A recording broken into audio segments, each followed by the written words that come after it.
I'm just cleaning out the fire because tonight we're having chicken souvlaki for tea, or chicken on the fire as it's called in this house.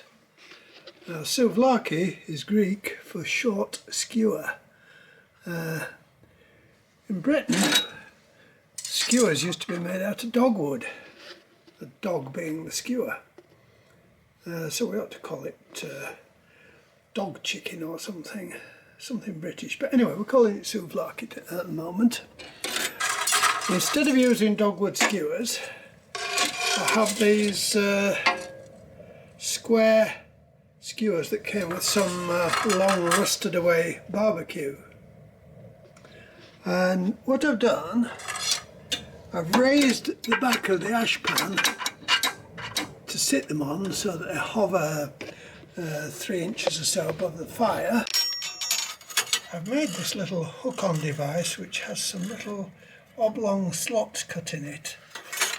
It just hooks on the front of the like that, so I can put my skewers on and they won't turn because they are held in the square slots. So I can turn them around 90 degrees or 180 degrees, and no matter how unbalanced the skewer is, they sit where they are supposed to sit. This is a short video, very short video, but I just thought that I would add it to my cooking on the fire videos.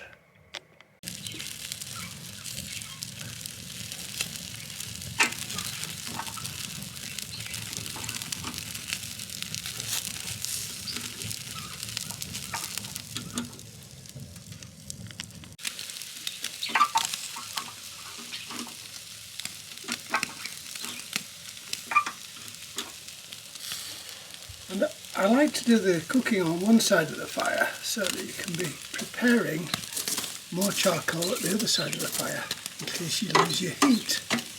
Of course, sometimes we fill the fire with it. And 5 or 6 minutes later, we're ready.